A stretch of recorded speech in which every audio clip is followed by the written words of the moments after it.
کەسایەتی ڕوحانی هندستانی سای بابا دەڵێت ژیان گۆرانیە گۆرانیەکەی بڵێ، ژیان یاریە یاریکە، ژیان بەرەنگاربوونەوەیە ڕووبەڕووی بەرەوە، ژیان قوربانیە قوربانی بۆ بدە، ژیان خۆشەویستیە چێژی لێوەربگرە. لە واشنگتن دیسیەوە سڵاوی ستافی بەرنامەی زایڵی داهێناتان لێبێت.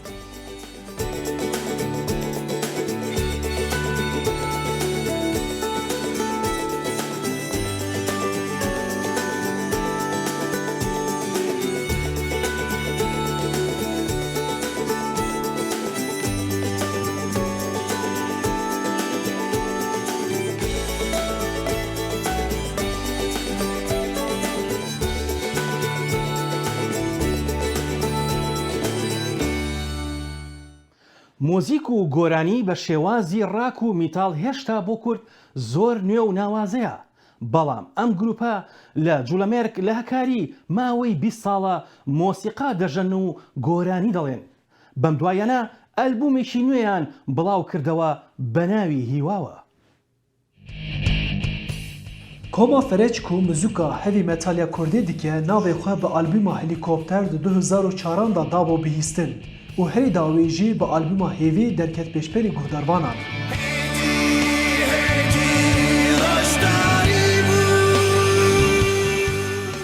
Muzîka rock an jî hevî metala bi Kurdî di 1973 da bi pêşengiya Koma Watan dest pê kiriye û ev yek jî bêguman li ser avakirina Koma Ferec jî bandor kiriye.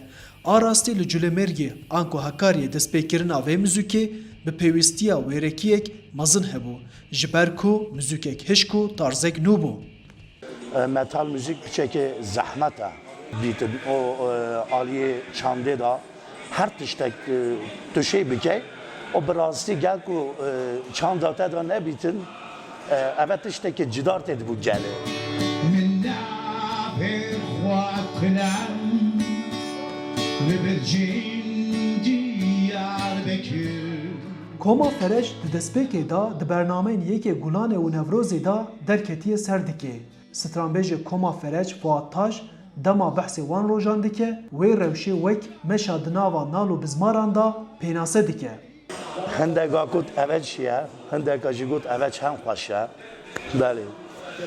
Ji ber wê yekê yani nal û bizmara dibêjin. Em nal û bizmara da mazim bû. Em hatine cihekê.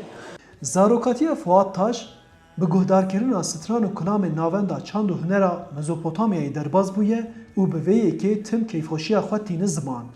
Lê wî tim xwastiye muzîkek nû, tarzek nû an jî bi gotinek wê muzîkek serhildêr çê bike.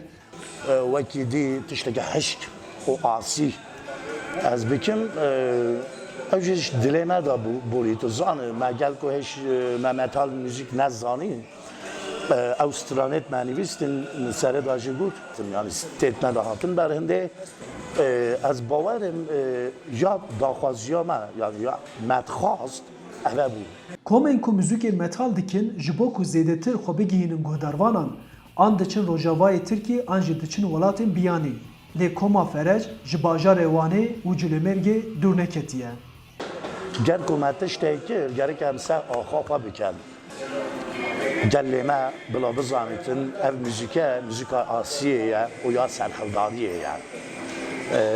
Ji ber wê yekê herbî jî muzîka metal û heta mirinê jî muzîka metal. Zîrê ez ji wekî derdê neskim. Arif Aslan, Dengê Amerîka, Wan. خانمەنووسەر و گوتاربێژی ئەمریکایی ئێرما بامبێک دەڵێت هێڵێکی تەنک پێکەنین جا دەکاتەوە لە ئازار، کۆمیدیا جا دەکاتەوە لە تراژیدیا، خۆشی جا دەکاتەوە لە ئازار بەخشین. وێنە و دیمەنە تراژیدیەکانی کۆچبەرانی کورد لە سنووری بیلاڕۆس و پۆڵەندا بە ئازارە.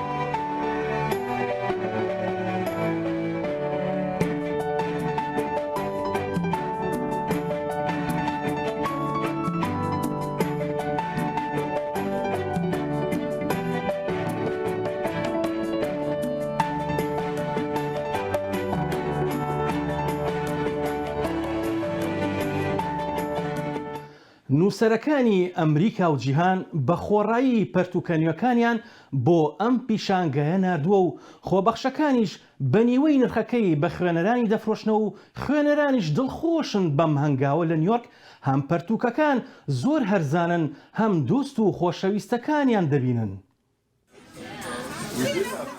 Li bajarê Newyorkê civaka taxa Manhattan jor îsal cara 35 ku pêşangeha pirtûkan vekir. Armanca civakê ev ku him rêjeya xwendina civakê zêde bike û him jî di dema betlaneyê da ji bo diyariyan kitêban derxe pêş.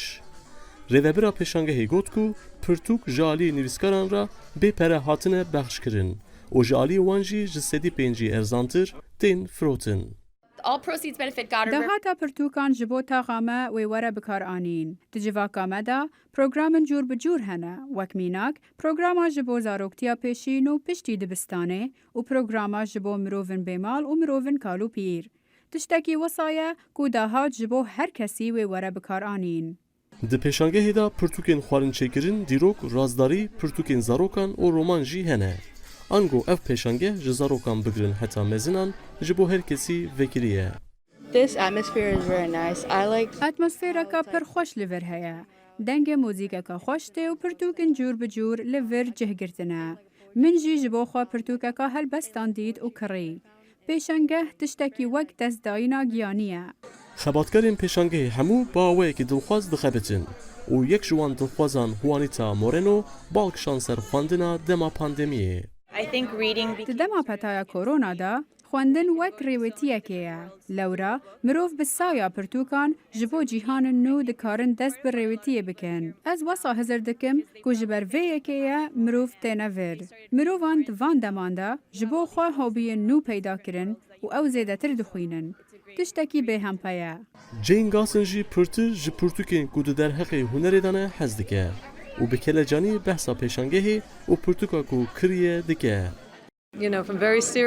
Li vir hûn dikarin pirtûkên cûr bi cûr yên wekî roman, biyografî û pirtûkên hunerê bibînin. Min jî pirtûkeka wêneyên David Bowie dît û kirî.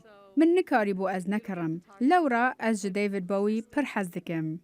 Gabriel Waiters jî got ku ev 8 sale tê vê pêşangehê û berdewamî jî behsa pirtûkên ku nû kirîne kir. Min pirtûka Don DeLillo kirî. Çend kopiyên dinên vê pirtûkê hene lê ez ê ji vê kopiyê tam bigirim. Her wiha min pirtûkeke bêhempaya bi navê hevpeyvînên bi nivîskarên Parîsê ra û pirtûkeka Harold Bloom jî kirî. Di pêşangehê da him kitêbên nivîskarên xwecihî û him jî yên namneteweyî tên firotin. Wek mînak, di pêşangehê da kitêba bi navê Bi tozê ra çi tê ya ku ji aliyê nivîskarekî Kurd Garîmî Mustafa ve hatiye nivîsandin jî cih digire. Sinan Tunçdemîr, Dengê Amerîka, New York. بە بەشداری نزیکەی 32 هونەرمەندی هەڵەبجە بەڕێوەبەرایەتی گشتی ڕۆشنبیری و هونەری هەڵەبجە پیشانگایەکی شێوەکاری کردوتەوە بۆ هونەرمەندانی ئەو شارە. هونەرمەندان داوا دەکەن گەلەریەک بۆ هونەرمەندانی هەڵەبجە دروستکەن بۆ ئەوەی لە داهاتوودا پیشانگایەکی نێودەوڵەتی لە هەڵەبجە بکرێتەوە. بە بەشداری 32 هونەرمەندی هەڵەبجە پێشانگای فراوانی هاوبەشی شێوەکاری هونەرمەندانی هەڵەبجە کرایەوە بە ئامانجی پیشاندانی توانای هونەرمەندان لە قوتابخانە هونەریە جیاجیەکاندا. ڕاستی ئەم جۆرە پێشانگە هاوبەشانە بە تایبەت کۆکردنەوەی شێوەکاران ساڵانە یان وەرزانە بە شتێکی زۆر باشە. ئەم پێشانگای ئەمڕۆژ پێشانگە شێوەکارانی پارێزگای هەڵەبجەی کە منیش وەک یەکێک لەو شێوەکارانە بەشداری ئەم پێشانگایم کردو بە کارێک کە کارێکی ڕێلیفە. هونەرمەندان بە گرنگیەوە لەکردنەوەی ئەم جۆرە پێشەنگایانە دەڕوان و هەر یەکیان لە چوارچێوەی قوتابخانەیەکی هونەری کارەکانی خۆی خستبوویە ڕوو. سەبارەت بە کۆڵبەرەکان ئەوانن کە کۆڵەکانیان هەمیشە دۆڵ بە دۆڵ و چیا بە چیا بەدڵێکی هیلاک بە ژیانەوە دانە ناوە لە پێناو پەیداکردنی بژێوی ژیانیان. منیش ئەمڕۆ بەم کارە هەساوم کە کەمێک لە ئازاری کۆڵبەرەکان بخەمە ڕوو. کورد ئەو گەلەیە کە هەتاوەکو ئێسەش کۆڵی ئاوارەیی لە شاندانە ناو هەتاوەکو ئێسەش دەربەدەر و لە ڕێب و کۆڵەکەی دانەنا بۆیە منیش ویستومە لە ڕێگەی ئەم ئیشەوە کەمێک لە ئازاری میلەتەکەم خەمەڕوو. خانمانی هونەرمەند بەشداریەکی کارایان لە پێشەنگاکەدا کرد و لە ڕێگەی تواناکانی خۆیانەوە کارە هونەریەکانیان بۆ ئامادەبووان خستە ڕوو. بەم تابلۆ بەشداریم کردووە. تابلۆکەم ڕەنگی زەیتیە قیاسی 50/70 سروشتی هەورامانە هەر لێ ڕەسمم گرتۆ لە ماڵەوە ئیشم دیا کردووە. کارەکانی من زیاتر سەر بە ڕیالیزمن، حەزم لە ئیشی ڕیالیزمە لەبەرەوەی لە تەکنیکی ئیشەکانی خۆمەوە نزیکن. بەڕێوەبەراتی ڕۆشنبیری و هونەری هەڵەبجە دەڵێن دەمانەوێت لە داهاتوویەکی نزیکدا پێشەنگای نێودەوڵەتی بە ئامادەبوونی هونەرمەندانی وڵاتانی دیکە لە پارێزگاکە بکەینەوە. قوتابخانە هونەریە جیاوازەکان لێرەدا ئەبینیت لەو پەڕی ریالیزمەوە بۆ ئەبستراکت و بۆ تعبیریەت و ڕەمزیەت. قەبارەکان جیاوازن، کەرەستەکانیش جیاوازن. ئێمە وەکو بەڕێوەبەرەتی گشتی ڕۆشنبیری هەڵەبجە هەمیشە دەمانەوێت پشتگیری لەو توانا و وزە نوێیانە بکەین کە دێنە ناو گۆڕەپانی هونەرەوە.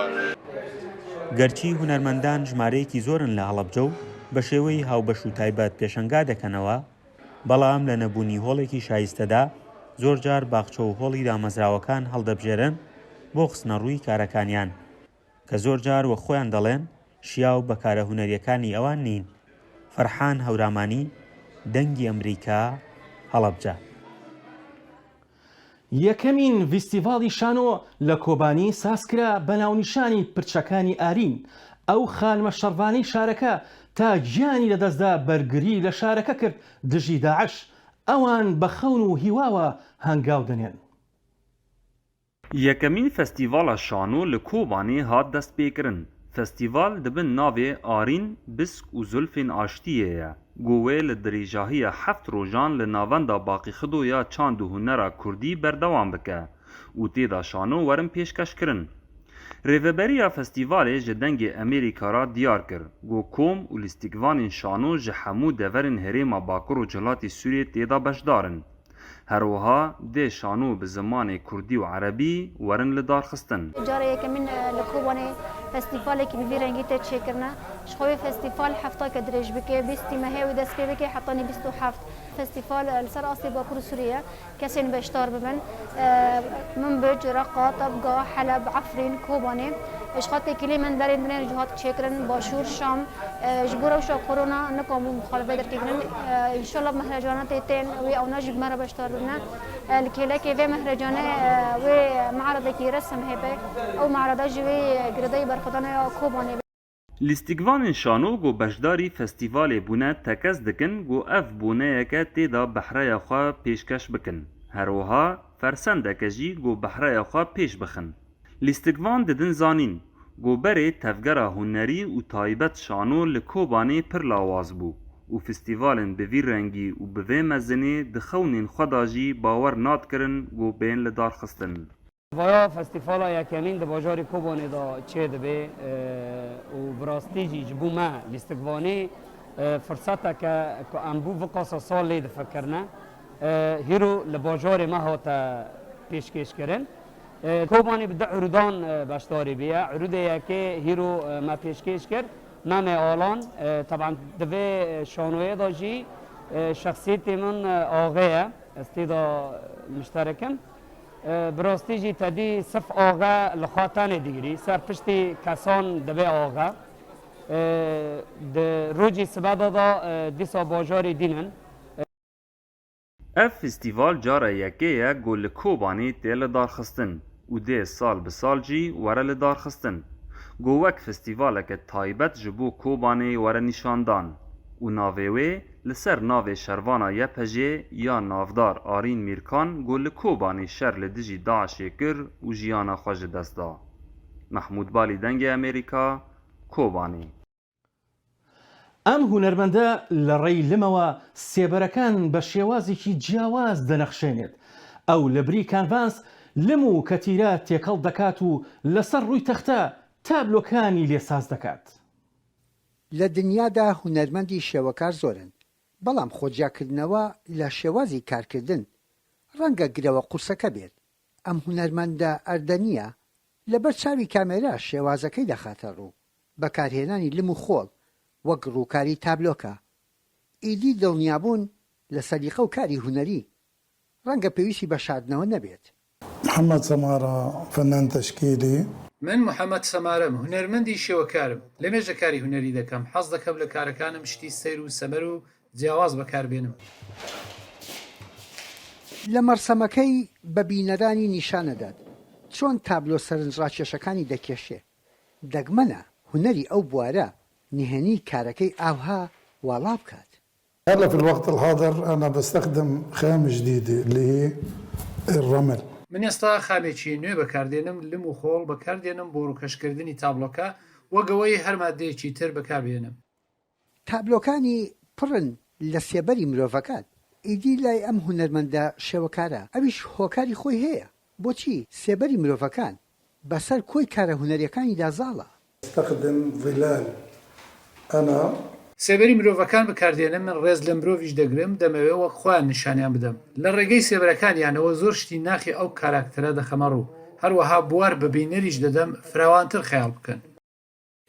سێبەری سەر تابلۆکانی ئەم هونەرمەندە ئەردەنیە زۆرش دەڵێن. ڕەنگە زیاتر بێ لە وێنەیەک کە خەیاڵدانی هونەرمەندێک بەرهەمی هێنابێت.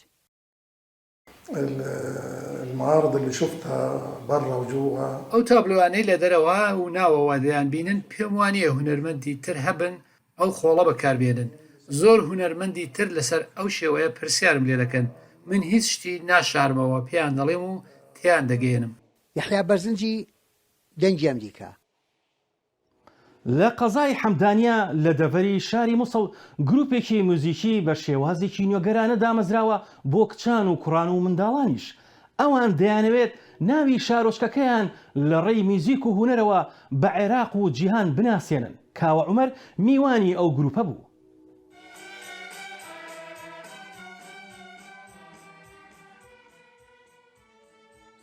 تیمەکە هوەری هاتیە دامەزراندن جێواز ji her tîmekê ji ber ku zarok û kur û keç beşdarî evê tîmê bûyne û ev tîme hatiye damezrandin da ku beşdariyê berîkanê li ser astê Iraqê da bikin û nas navê Qeza Hemdaniyê bersken. Helbet di nava evê tîmê da çi cêwaziyek navbera zaro û kur û keçan da nahêt edîtin. لەوما ئەندامên ئەvê tîmê dixwazin li giş deverdariyên Mosilê taybet keç rolê xwe bînîtin di biyavên hunerî da û dabûnerîtên eşaîrî û civakî nebine rêgir.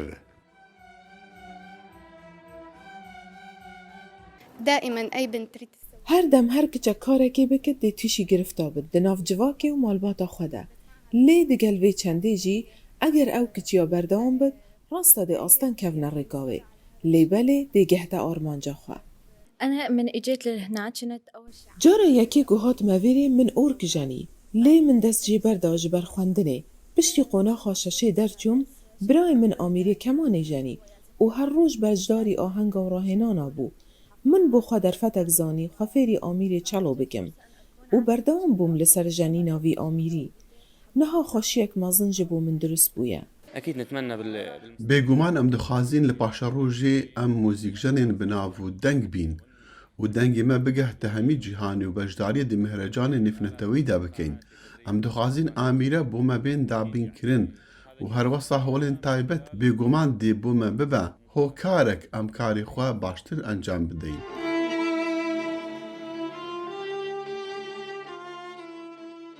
موزیک li Qeza Hemdaniyê bûye beşek ji jiyana wan. Lewma bi damezrandina evê tîmê şiyanên zarok û kur û keçên deverê dihêne berçavkirin.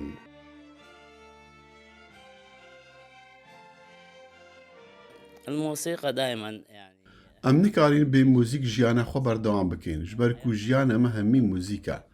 Eger derkevî ser cadê yan qesta qutabxanê bikey tu li her cihekî bî mûzîkê hebûna xwe heye. Ev tîme me damezrandiye da ku şiyanên wan kom bikeyn.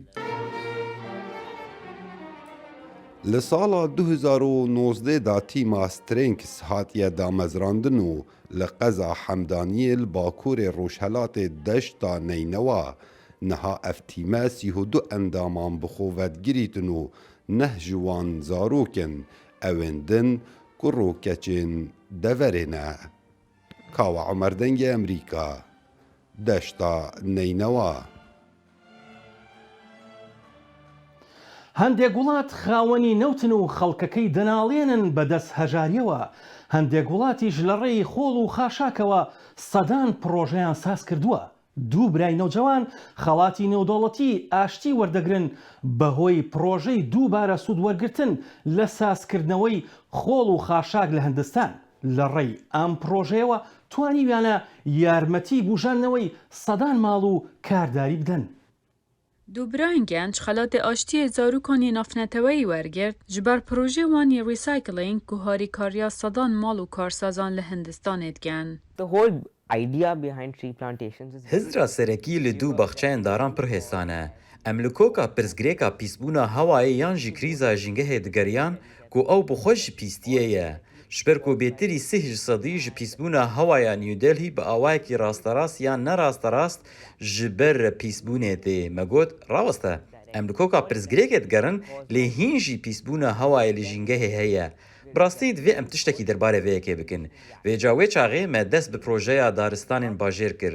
Me dest bi çandina van daran lê deverên nav bajêr kir. Her cihekî me dora 200 bo 300 dar çand. Ne tenê ji bo zêdekirina pirrengiya biyolojî lê belê ji bo kêmkirina pîsbûna hewayê. Vanî 17 salî digel birayê xwe 14 salî nav, projê xwe jêk cudakirina gilêşî recycling One Step Greener dest pê kir, piştî helweşîna cihên gilêşî li Dilhî û bi rojekê li dîv de pêleka pîsbûna hewayê li seranserî bajarî dest pê girî. Em plan dikin ku karê xwe berfireh bikin. Prosêsa hizra me ew e ku em bighên cîhaneke bêpîstî.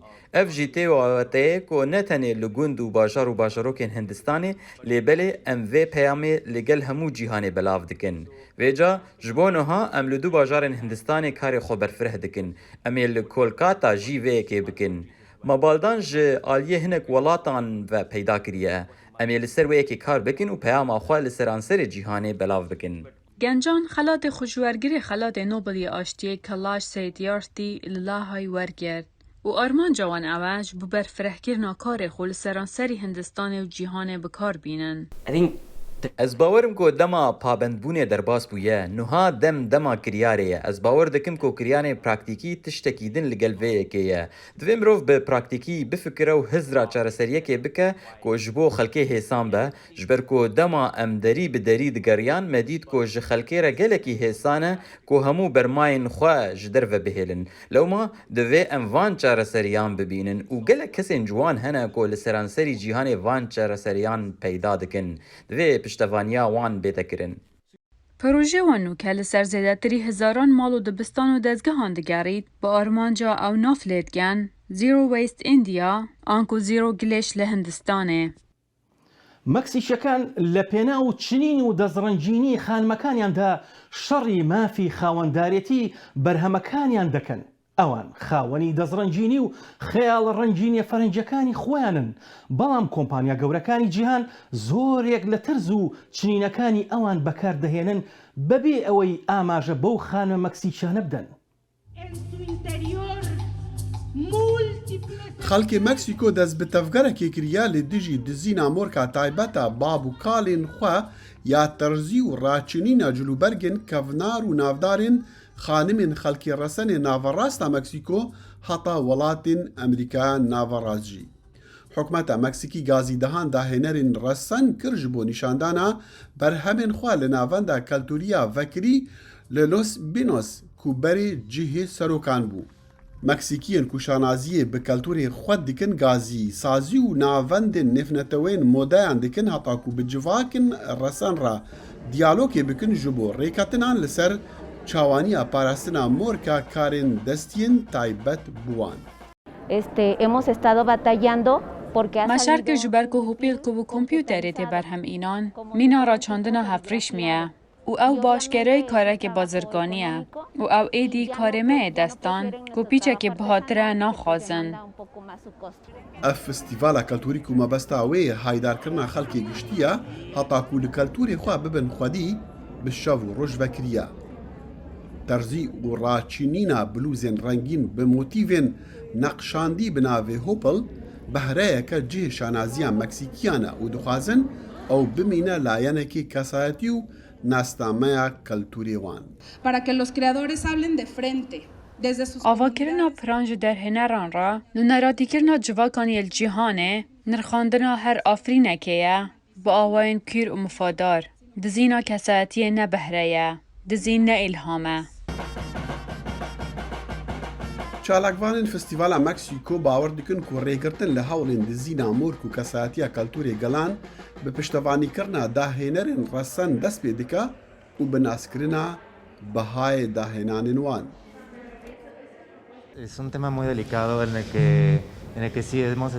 Ev mijareke pir nazik e. Em şîrove dikin û dibînin ka em çawa dikarin nêzîkî xwedîkarên destî bibin û rasterast bi wan re kar bikin da ku ew bi dîzaynên xwe kêfxweş bibin û morka xwe li ser karên xwe deynin. Li Festîvala Par dîzaynera navdara cilûbergan ya Fransî Isabel Marant daxwaza lêborînê ji hikûmeta Meksîko kir ji ber wê motîvên teqlîdiyên civaka porîpêça bi kar înabûn diyek ji sakoyên xwe da. Ev pêngav bû cihê dilxweşiya dahênerên Meksîkî ku dixwazin têkeliya wan bi cîhana dîzaynan re her hebe. Ez bawer dikim dizîna morka karekî bi qutbûna pêwendiyan çêdibe. Dema ku têkelî nebin, morka taybetmendiya karekî têbin pêkirin, bêrêzî têkirin û dijminkarî çêdibe. Em dikarin wisa binav bikin.